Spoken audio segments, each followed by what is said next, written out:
Welcome to the Modern Hippie podcast, where we'll be exploring all of my favorite boundary-pushing people and topics surrounding consciousness, psychedelics, mental performance, functional medicine, living in alignment, and so much more. I'm your host, Barrett Perlman, a former pro wakeboarder turned body worker, energy healer, and well, a modern hippie. And I'm so glad you're here. Welcome back to the Modern Hippie podcast. I am joined today by my dear friend, Brandon Thompson. And you are a energy healer, you are a sound healer, breathwork facilitator. You are a vessel of love, both a student and teacher of various plant medicines, natural medicines. And thank you so much for joining me today. Oh, it's awesome to be here, B. Thank you. Yeah. This is great. And this is also your first podcast interview, so I am so excited to be holding that space for you. Thank you. And I don't know if you guys can hear it, but it's pouring down rain in Southern California. Right now. So alive. Yeah. We went from like worst drought ever to flooding. Now it can't stop raining. It can't. Yeah. But I'll take it. Water's my favorite element. Oh, listen to it. It's amazing. It is amazing. So you are here today to share with me a bit about your story and your journey. You and I met during our breathwork facilitator training over the summer with Nicole, who was also on a podcast episode. That's right. And I have just absolutely adored getting to know you. You have this deep, grounding presence, this calming energy, and you're always filled with what I find to be so much profound wisdom. You know, you've become a very valuable friend, tribe member, teacher to me, and I'm very excited to share you with everyone. Thank you, B. And where did your journey begin? Where did your pain begin? Where did you identify that your healing needed to start? Sure. Great question. To start it off, for me, my catalyst into my spiritual journey was sobriety. And so I grew up in a family. My mom and my dad were both alcoholics. The one thing that I never wanted to be was an alcoholic. So I really stayed away from doing anything for a really, really long time. I got into college and started playing some baseball and started, kind of being a part of that. And eventually, I got to a place in my partying where I had kind of, crossed an invisible line and was unable to maintain any sort of control over what I was taking in. And so I grew up really trying to kind of get a hold on my sobriety and then failing, trying to find a religion and then kind of feeling empty and really kind of going through my adulthood in this way of just not knowing, like, what the fuck am I doing, And so I got to a place, December 12th, 2012, 12/12/12, where nobody was picking up the phone anymore. I was at a Starbucks trying to steal Wi-Fi, sending text messages out to people, and nobody was returning my calls. And I didn't have any other options, and so I went to a detox. And when I got to that detox, something happened to me, something shifted to me. I was a baseball coach for a lot of years. I would show up to practices hungover a lot of times. But I made some strong connections with kids. And a couple of years before I got sober, I was coaching high school baseball and made a connection with a kid that was a catcher like I was when I played. And so the night that I went to that detox, they weren't going to let me in. Yeah. Why not? They didn't think that I was quite in the state that one should be in to be led into that detox. My hand wasn't quite shaking enough. Oh, really? It was gnarly. You weren't bad enough. No, well, it wasn't bad enough, right? And my life was in shambles, but I wasn't bad enough. And so I went and I was sitting on the couch wondering what the hell I was going to do. It's like, oh my God, like I have nowhere to go. Nobody's returning my calls. And around the corner came this guy. And I looked at him, and he looked at me, and he's like, "You look familiar."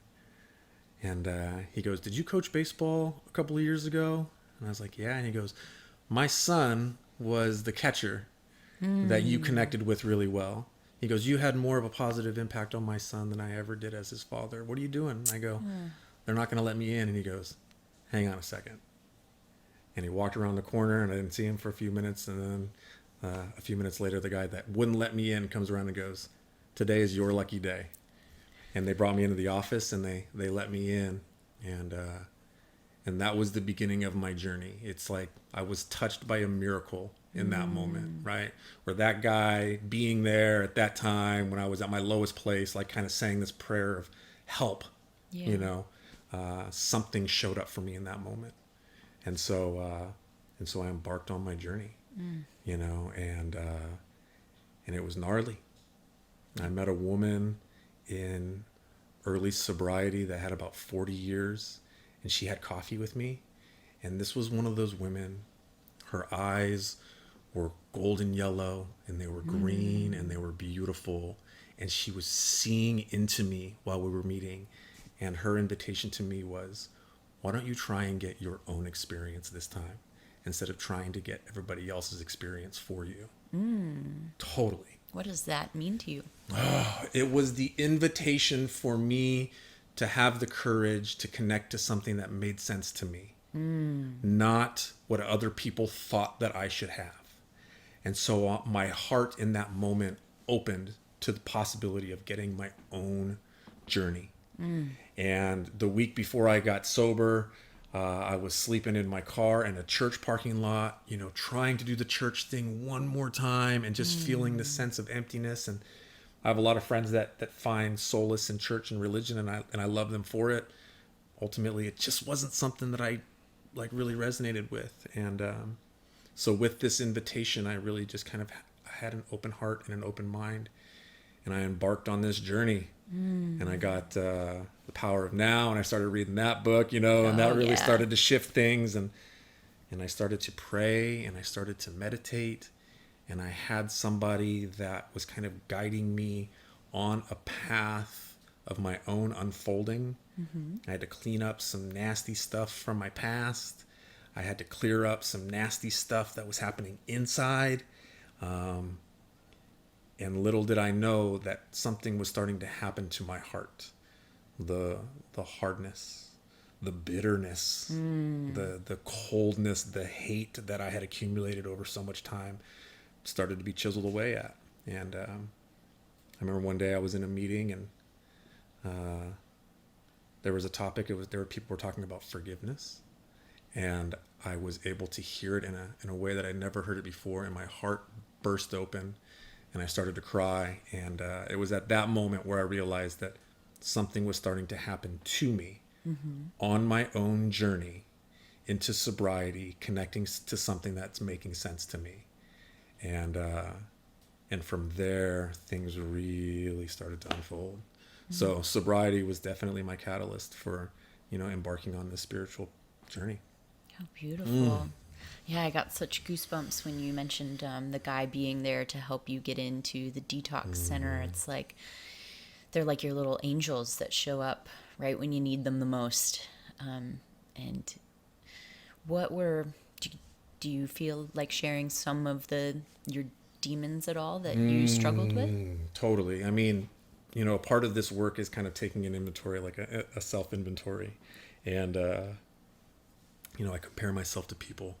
You know, I'll judge myself, you know, so jealousy was a big one for me, you know, where I would see other people and their successes and their, you know, who they were and how they were. And I was like, God, you know, my confidence was so low. You know, guilt and shame had been my best friends for years, right? Like they came everywhere with me. So, any sort of like vision that I had of the world had it through the glasses of guilt and shame, you know, and so yeah, I would say jealousy was definitely one of them. Hyper competitiveness, right? And that was one of those that I didn't understand where it came from. I didn't understand why I had it, but I always had it. This something in me that just like had to succeed, and and it was crippling. It turned into be something that was crippling for me, you know? So yeah, those are a couple of things for sure. But I think one of the things that made, you know, life so difficult was that, like, I really lacked a self-confidence. I really lacked a confidence in myself at a very core level that I had built story around, you know? And so that's probably something that made me feel as alone as I did for as long as I did, for sure. Yeah. Yeah, thank you for sharing. I mean, I've had a lot of struggles with alcohol as well. And something that, you know, you and I previously discussed that I'm actually ready to talk about on this podcast episode that I've never really spoken about publicly. And I completely relate to the shame and the guilt. For me, I used to, I've had more blackouts drinking than you can count, easily triple digits. That was all I knew was drinking until I couldn't drink anymore. I would rarely stop before I got to that point. And I wasn't the kind of person who was like, I have to finish the bottle, but I was the kind of person who I had to drink until I was drunk. Yes. And it really, in hindsight, did a lot of sabotaging to my life. There's more wakeboard contests than I can count that I rode hungover, competed hungover. That was like the thing, to go out and get drunk the night before. Right. And then some of my best contest placements, I would be shaking as I'm jumping off the dock from drugs, from alcohol, and just like hoping for the best and somehow getting results sometimes. You know, but yeah, actually lots of really, really horrible things happened because of that. The ways that I disrespected my friends. You know, we would be on tour together or something. I'd be sharing a bed with someone and bring a guy back.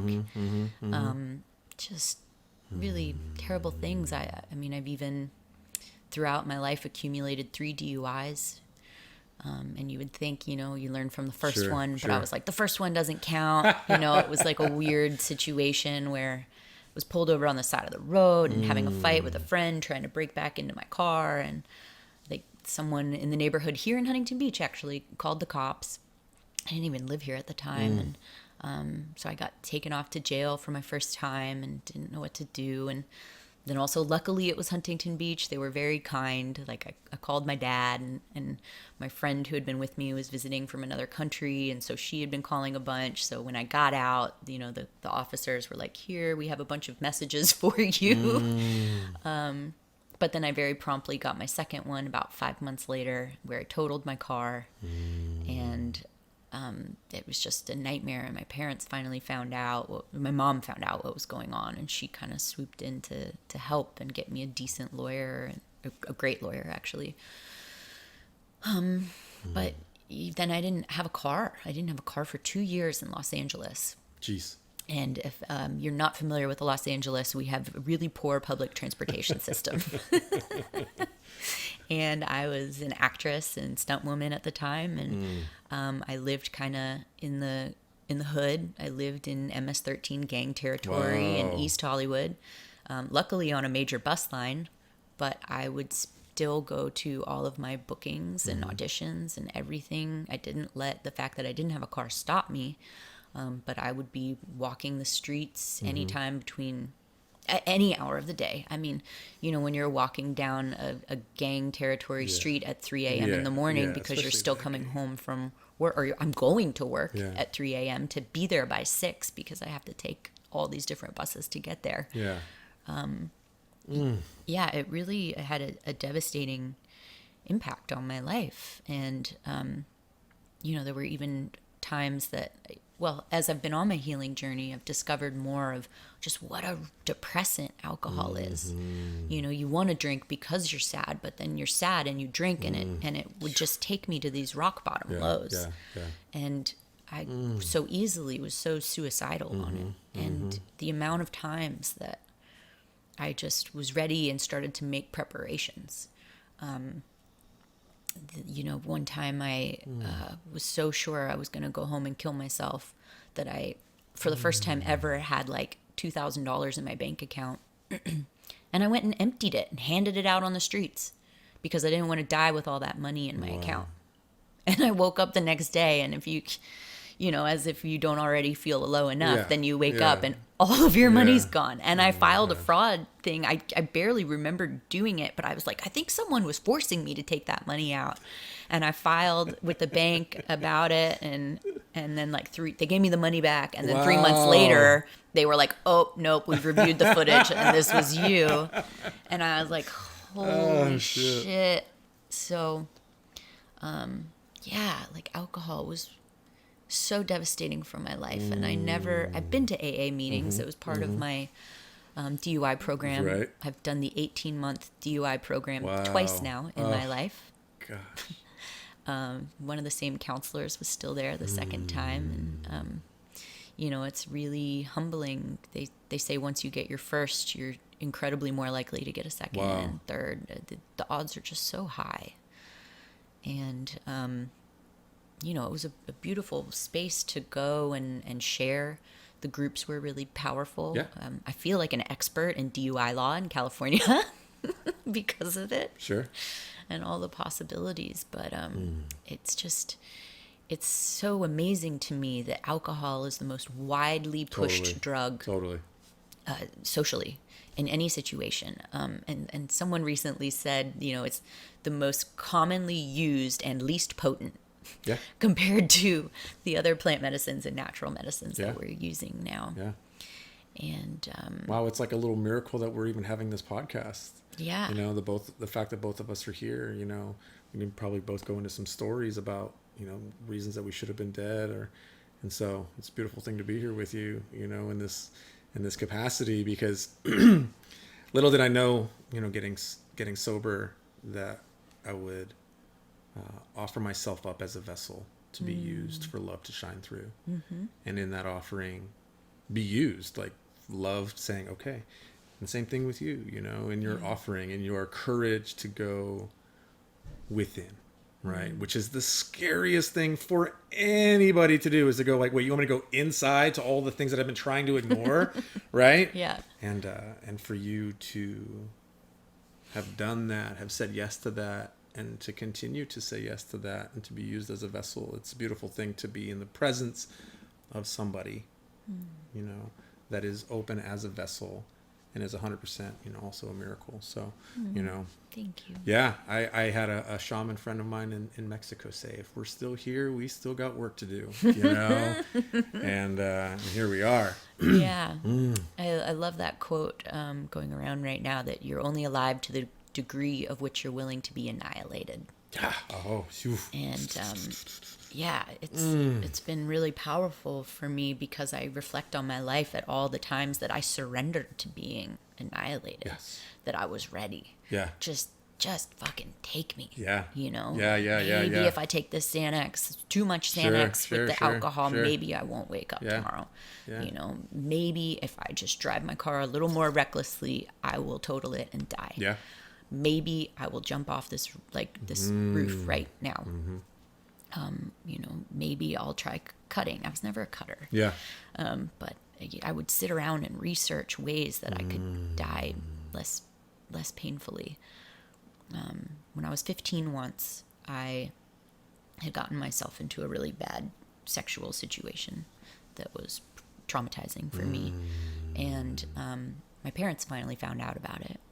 And when they did, I ran away from home, and I was gone for 2 days, and I came back to my dad's house, and my dad saw me, and he was like, oh, you're back. And this is, I don't mean to paint my dad in a bad light at all. He's the most loving human, and I don't know why he said these things, but, I said, I was out there, and he's like, I was like, I could have died out there. And he was like, well, maybe you should have. And I was like, oh, my dad wouldn't have been, my dad, not that he wished death upon me, but that he was open to the possibility. It was so devastating. Yeah. And I knew that my dad kept a gun in the top of my closet. My parents were divorced. And so I was like, well, that's it. It's my time to go. Wow. And so I had a really strong philosophy that you can't go without a suicide note. And so I sit down on the computer to start writing it, and I just start typing, like, dear whoever cares. And enter.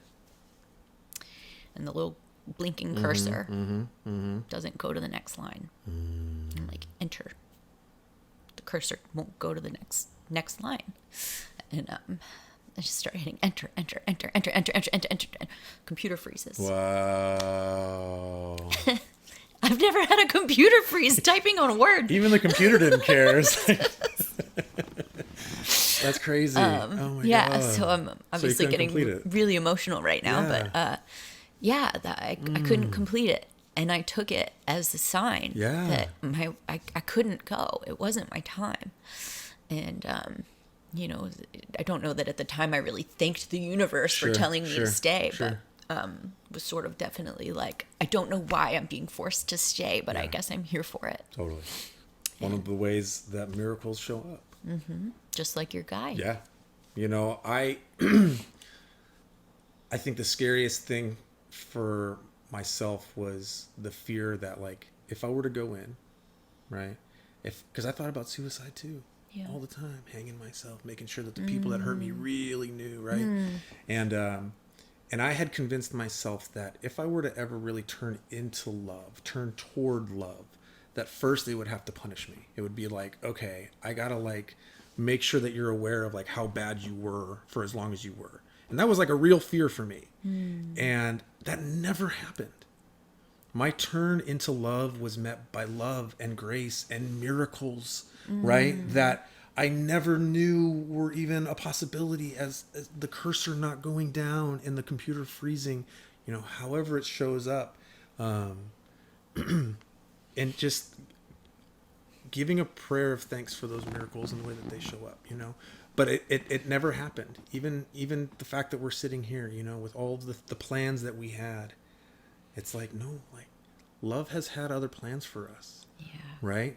And so it turns out that I was always the one that felt obligated to punish myself. Mm-hmm. I can double down on that. I created these stories and these perceptions of imperfection and been like, okay, well, because you're like this, then you definitely don't deserve love or good things. So let's go ahead and just beat the shit out of yourself for a long time.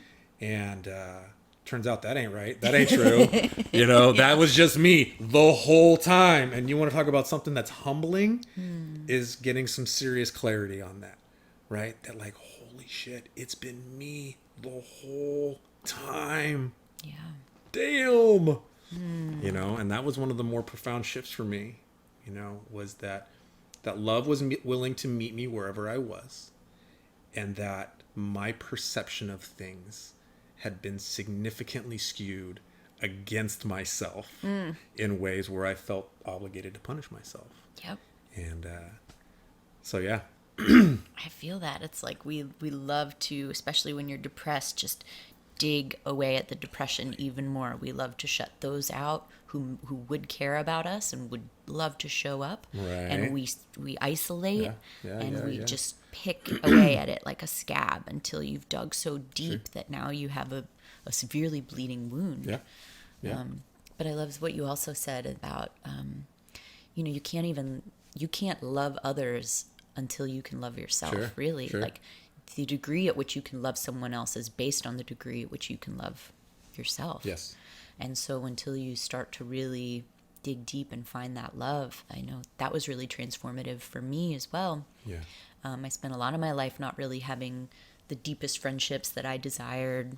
I never had a friend group like I have now. I never had a tribe. Yes, tribe. I would feel, when I got to these lows, like I didn't know who to call. Because there wasn't someone showing up for me every day. Yeah. And once I started to love myself and my frequency changed, I've attracted more of the same frequency individuals. Yes. And it's been really life-changing. Yeah. I want to say something into this because this is actually like a profound part for me on my journey. In the process of cleaning stuff up inside and bringing an awareness to stuff inside, there were times where I could only look inward for a few minutes at a time per day because it was so fucking heavy and it was so hard. And I'd gotten so used to like projecting outward, right? that turn inward, I needed to build a muscle. I needed to build, like, and so in my process of going within, it wasn't like this thing where it was like, okay, I'm going, here we go. And it like all happened at once. I had to really honor the weight of what I had been carrying for as long as I had. And some days I could literally only write for a couple minutes at a time. Other days I could write for a little bit more. But, I know for myself, I had always kind of had this hope that there was going to be this one thing that like it just all made sense, and I was going to be able to love myself and forgive everybody else. And it was like I realized I had to go through that process. I had to go through an intimate process connected to a power that I didn't have to understand in order for it to work in my life, and begin this dance and this journey of saying yes on the regular and being intentional and being willful and tapping into my magic to kind of build that. And then being able to look back on the journey and go, wow, like there's been some significant shifts over time because of the consistency of saying yes to myself. And you have done that as well, and it shows. It shows with the wordless authenticity that your vibration puts out, in the interactions with everybody. And so it's beautiful. So yeah, sorry. and you as well, I can see where you've done the deep work, and it affects how we show up authentically. And I encountered someone the other day who I'd met for the first time, who was familiar with my podcast and stuff, and but he was very much interested in trying to see if I was really who I pretend to be. Right. And as he leaned into me and asked me deep, hard questions, things like, what are you feeling right now? And I was like we're literally having tea. You want me to know what I'm feeling, right? Which like, I was like, if that's really what you want to know, I'm here for it. Okay. I'm for starters feeling nervous. I'm feeling tired. I'm feeling excited. I'm feeling, started rattling off emotions. And he was like, most people can't answer that. And I was like, well, through sitting with the deep work, it gives you a chance to explore and to know yourself, to where I personally feel like there's no part of me I haven't explored. Now I've been in therapy since I was 8 years old. There's no part I haven't looked at. I'm familiar with as gross as it gets. I'm familiar with as bad of a person as I can be. I'm familiar with as good of a person as I can be. I'm familiar with where I find my flaws, with where I find my strengths. And it gives me the ability to show up in front of everyone, knowing and owning my yes, knowing and owning my no, knowing and owning where my boundaries are, where my love is. And I see that a lot in you as well. Thank you. And I like that you say it's like a muscle. It's like a tool that you have to slowly kind of build up, especially if you didn't grow up doing that kind of work and asking those self-reflective questions. Yeah. Absolutely. You gotta, I'm a believer that what we receive when we are open with humility is a gift from love. And that gift is not ours to hold on to. That gift is ours to share. And we all have our own ways of sharing that. Some people are really good with their words and they're motivational speakers and they're out there, firing people up. And other people are kind of a little bit more quiet in their depths and in their wisdoms. But, for us to be able to kind of explore, what is it that makes me unique in the way that I can express the love that moves me? And you got to give it away to keep it. And so it's one of the things about this gift, this deal with the invisible, right? Is like, hey, I offer myself to thee, and if any blessings are to come in, they're not for me to keep.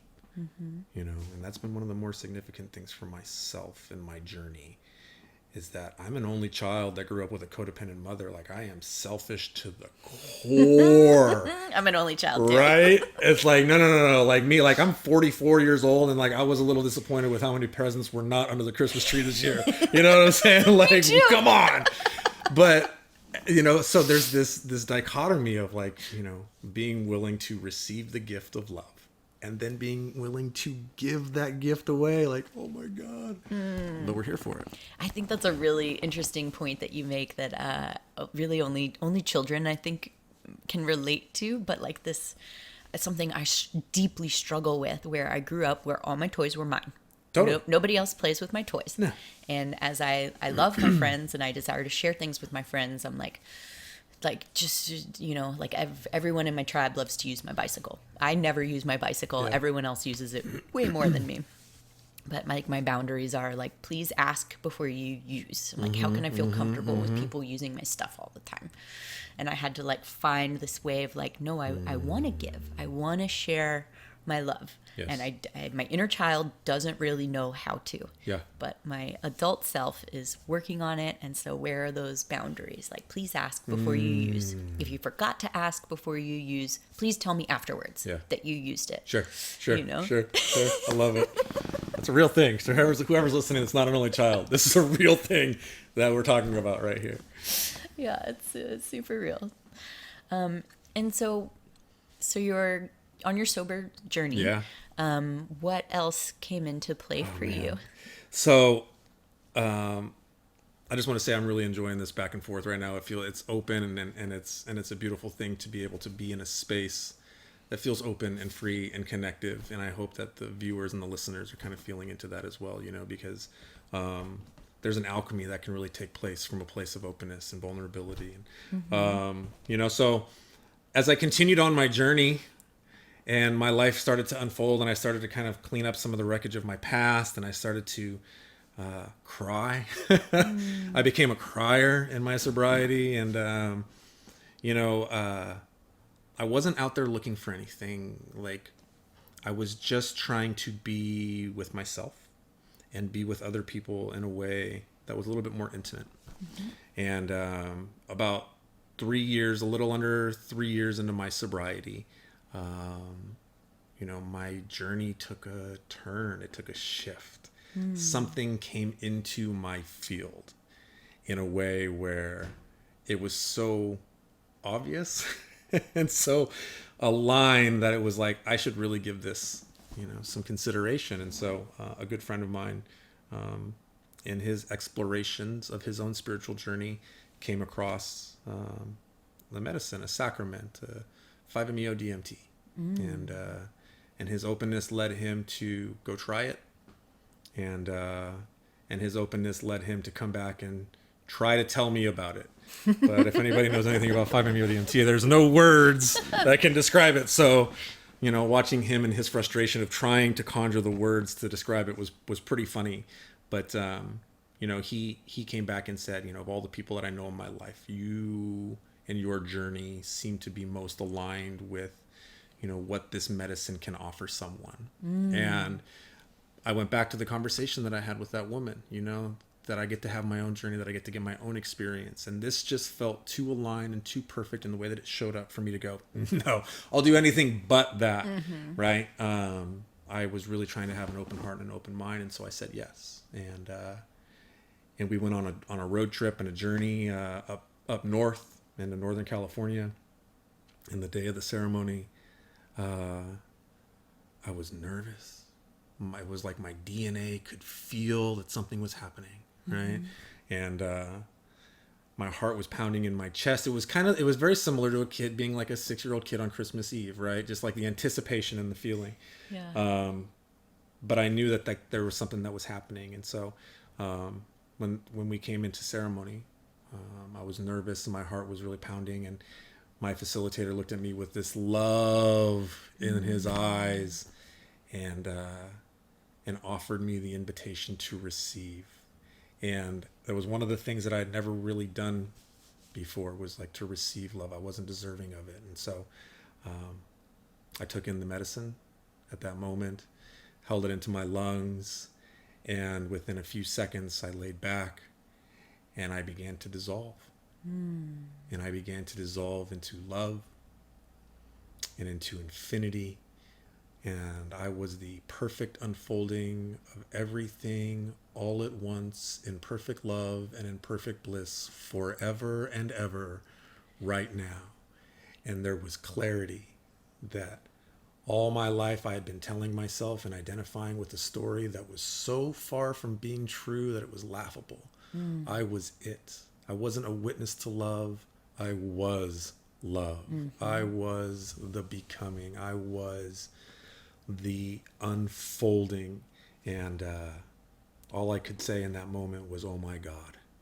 Oh my God. And I was shown my heart's remembering. And it was absolutely beautiful. And I came back from that experience significantly shifted, because what I had started to tap into on my own spiritual journey in sobriety is what showed up for me in that medicine field. The hand of grace, the whatever you want to call it, the thread of love, it grabbed me and it guided me into the totality of everything. And that love was imprinted onto my heart in a way that I know that I will never be without ever again. And I don't need to go out into the world and boast that and tell everybody, wow, I know that I can just be. And in that being, that voice, that wordless poetry can speak loudest.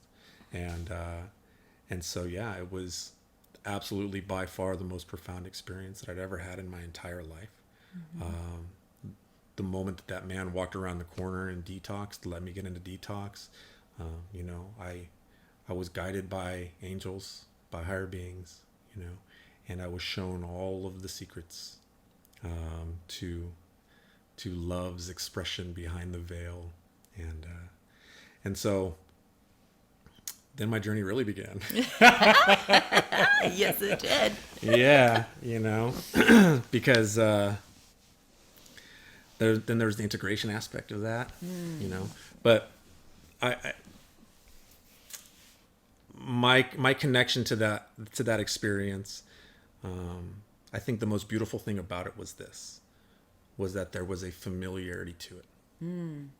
That there wasn't something that was foreign to the experience, that I was like experiencing because I was taking something into my system. It was already within me. It was the love that I had clouded with the stories that I had been telling myself. And it was my heart's purity. And there was this realization in that moment that if that is in me, then it's in you too. Yeah. And it's in all of us. And it's like, wow. And so, yeah, I knew in that moment coming back that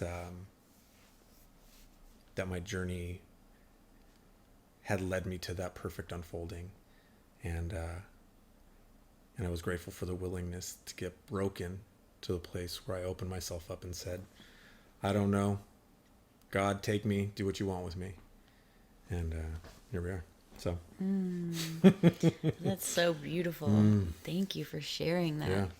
I love how you describe it as a remembering. Yes. Because it really is. It's like you get to that space and you realize that's where we came from. That's what we're made of. That's what our core little bits are. And you're like, oh shit. Yeah. How did I get separated from this? So separated. How did I get divided out into this suffering? And I think that's one of the reasons that I continue to return to plant medicines, is again how easily we would like to forget.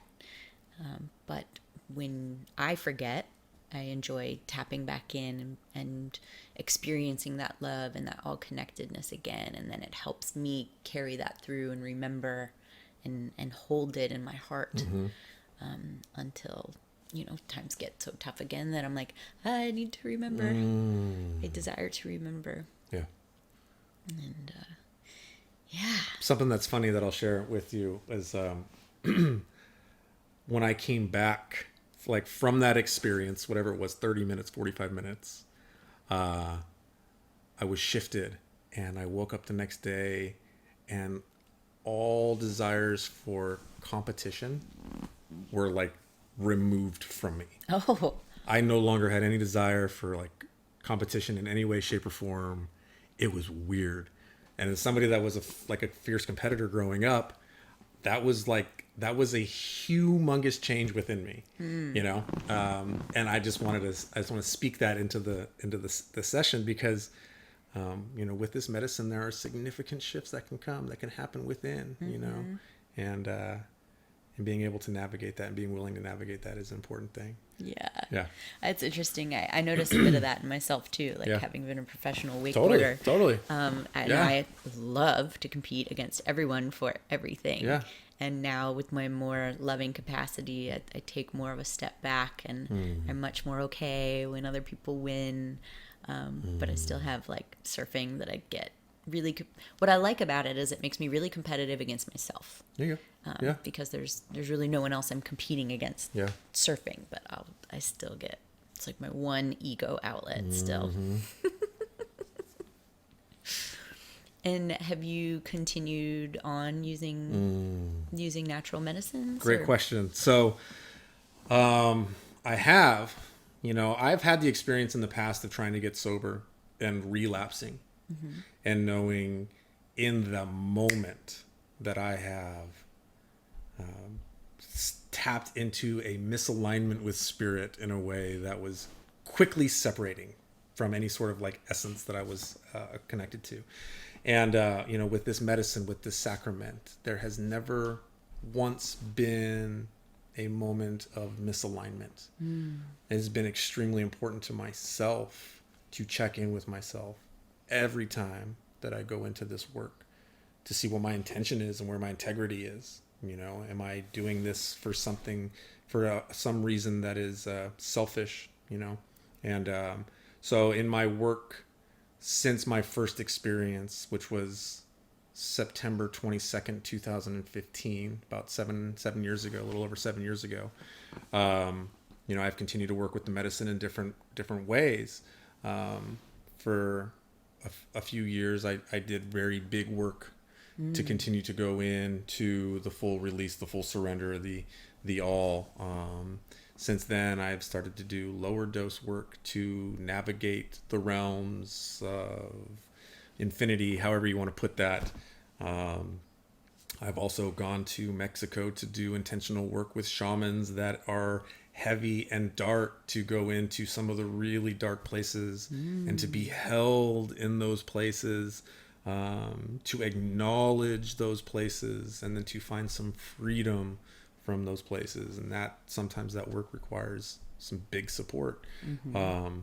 But yes, I have, and my relationship with this medicine has continued to grow more and more intimate, you know, to the point where I feel called to be a vessel for its expression out into the world, however that shows up.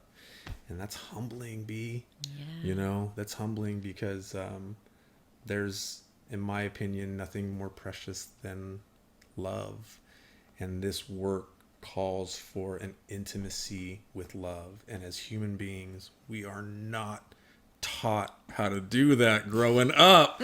And so to be here in a capacity to help others tap into their intimacy with themselves, it seems to be kind of the next phase, you know, really saying yes in a way where others can feel held and seen and supported in their courageous shifts that come with connecting to the love within them. Yeah. I think that's really beautifully said. I love that. And like on my path as well, to share that love, to share the medicine. There's a depth of understanding that I need to have as a facilitator with that, for instance. Yes. And it's a huge responsibility. Like, it's the ultimate responsibility. You know, if you say yes to surrender into infinite love, to come back with that gnosis, that knowing, that knowledge, that there's something extremely important about that we as people, as spirits, as energies, you know, it's important for us to be open to offer that. And when I came back from my first experience with this medicine, I would say for the first couple of years, I was all light and love. I was just light, love, love, love.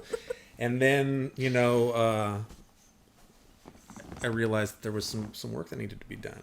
And so, whatever the journey calls for, we want to make sure that we're open to honoring it.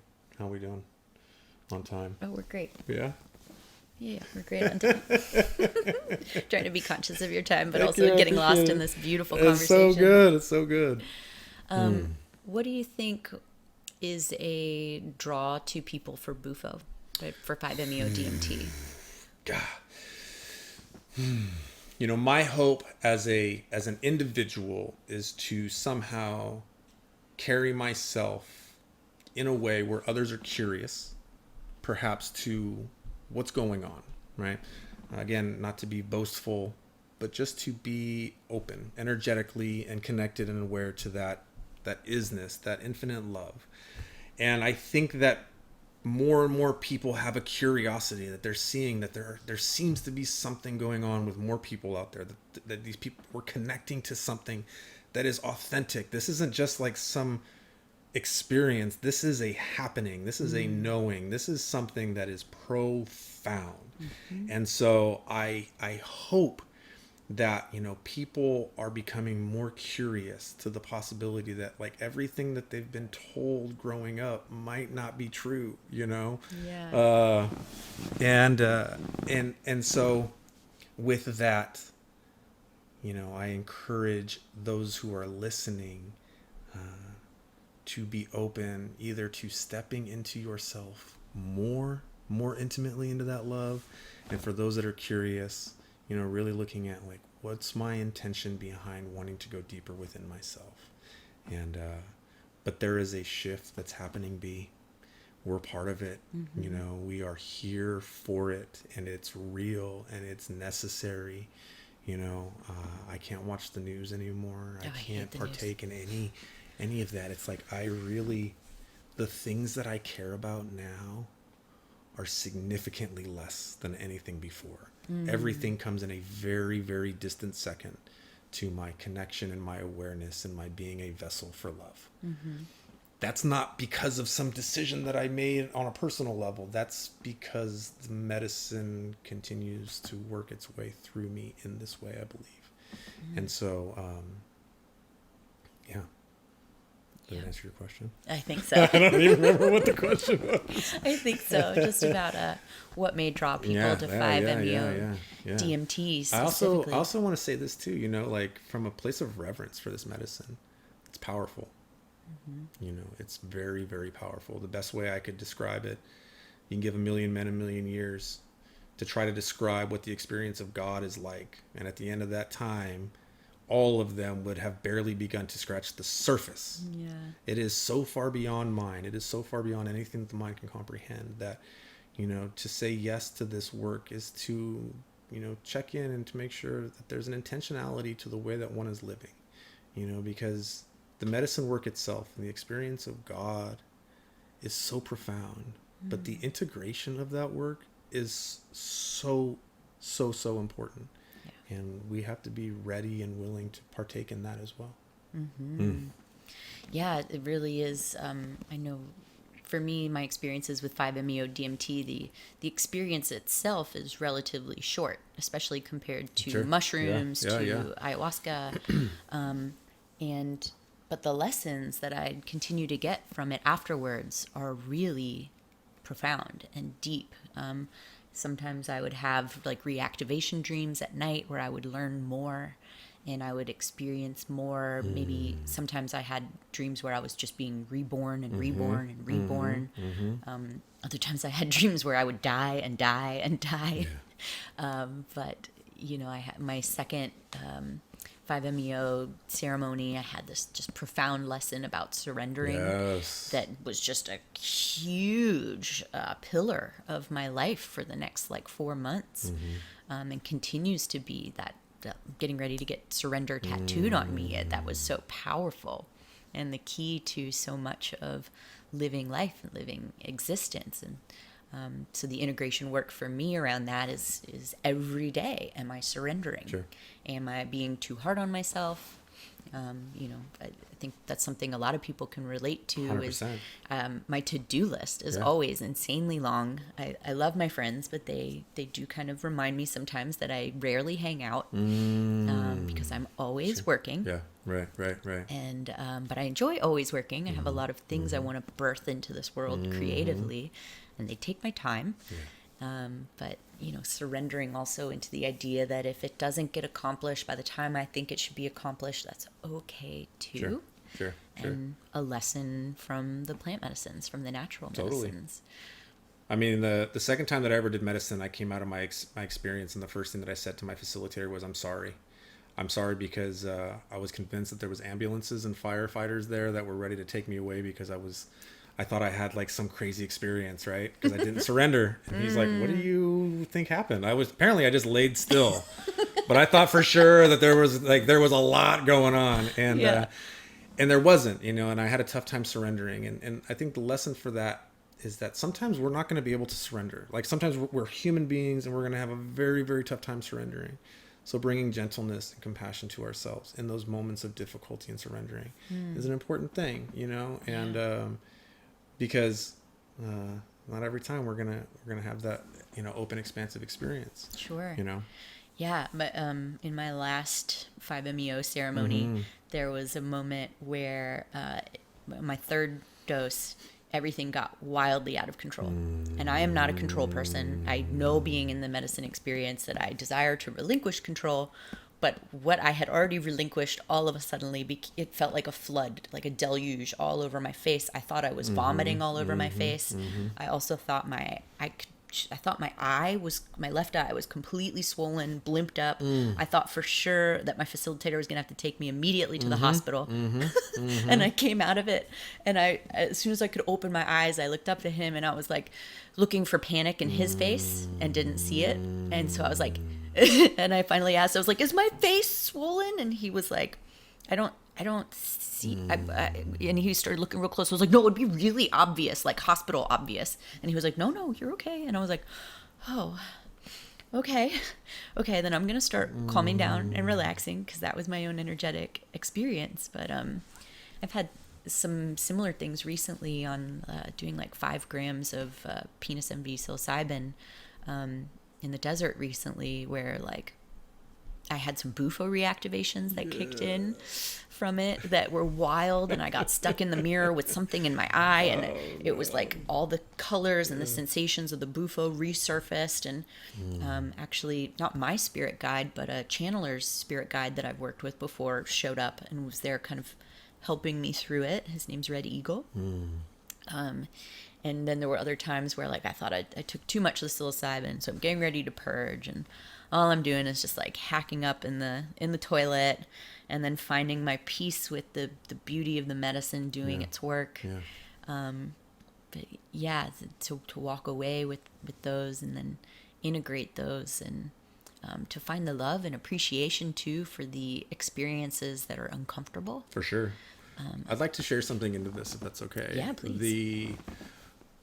You know, part of my journey with this medicine has been an organic unfolding that I've been willing to be a part of. Sometimes extremely painful, and sometimes extremely dark. Other times, beautifully blissful. But at some point in my journey, the perspective was put on my heart. The invitation was put on my heart to see all things as sacred. To stop seeing things as better than or worse than, but to see all things from a sacred perspective, an open invitation for all things, whether it's control or chaos, right? And to honor all of it equally, to honor all of it as sacred, nothing more sacred, nothing less sacred, all of it as sacred from the all, from the one, from love. And that has helped significantly in my dance with this medicine. And it sounds like your facilitator, you know, had an opportunity to kind of honor whatever it was that you were going through with a sacred perspective, you know, with an honoring of. And that's a really important thing, I think, with anybody, especially if you're thinking about using this medicine and you're like kind of curious about it. You know, choosing a facilitator is one of the most important things that somebody can do. And ask questions. Don't be afraid to ask questions, to get ideas of, who these people are, how long they've been serving, what their experience is with the medicine, whatever it is, because, being intimate with this medicine in the way that I am, it seems there's a lot of people that are kind of showing up as facilitators, right? And it seems like everybody's kind of a new facilitator popping up here and popping up there. And that's fine. That's beautiful. But you, as someone who is curious to use the medicine, make sure that you find the right facilitator. And if that takes time, give yourself the time that it takes, because it's very, very important. I couldn't agree more. Make sure you have that resonance with your facilitator, that trust, that they are answering your questions, that they're not sidestepping any answers, that if you ask them for resources, that they can either point you to resources or provide you with those resources. Definitely. Yeah, I think that's incredibly important to shed light on. Yeah. So where does your journey go from here? It's a great question. My prayer in that detox 10 years ago was help me. I'm open as a vessel. And one of the most profound messages that I've gotten through medicine work have been the two words, just be. And so for me, the dance of remaining open as a vessel to magnetize those things which I can be of service to is what's next, and that's kind of how I want to continue to try to live. My hope is that this sacrament can help people to remember who they are in a way that is profoundly life-changing. And if those people need to be held in their process of integration, I want to be able to hold them in that place until they're ready to go back out. And so, my hope is to help build a group mind around a heart-centered awareness of infinite love, to guide people, to hold people, to nurture people, and to empower people to really take responsibility for who they are. And a big part of this podcast today is me kind of coming out in a way, of somebody that being in sobriety has had to really kind of stay secretive about this profound work for me.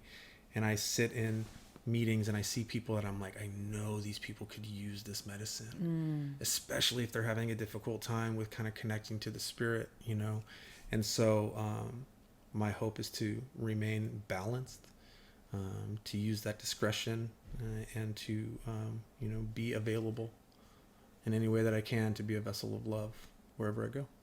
I love that. Yeah. I also was thinking in recent months that, I was a being of love. And one of my recent discoveries on ayahuasca is that even that term doesn't work for me, that I just am love. And I'm discovering even more recently that love is it's my tool. It's the thing that I've been learning how to use my whole life, the thing that I've been so broken with, the thing that I've managed to heal in inexplicable ways, that I've been able to overwrite the programming of pain to show up and continue to show up with love, to rebuild and to reopen and to constantly stay open. It takes work. Yeah. It takes resilience. Yeah. It takes courage. And not that there's no fear. Sure, there's fear, but to be courageous and show up despite fear is, I think, something that we could all work towards. Totally. And building that resiliency. Yeah. So, yeah. Well, I thank you so much for joining me today. Awesome. I can't believe it's already over. I know. Entered into a little portal together. It's awesome. Yeah. So thank you so much. And how can my listeners keep up with you if they desire to follow along on your journey? You can check me out at cosmicbearreiki.com. I'm a Reiki master and I do energy work. You can do that. Also, me and my beloved have a little thing that we call a Cosmic Love Collective, where we offer ourselves as vessels to love. So, but yeah, hopefully I'll run into you somewhere. Yeah, I'll make sure of it. We'll have you all linked up in the show notes. And yeah, it has been such a pleasure. Yeah, it totally has. Thank you so much. Thank you. All right. Thanks so much for listening. If you enjoyed this episode, please subscribe and review this podcast wherever you're listening. I I'm so grateful to have you on this journey with me. Until next time.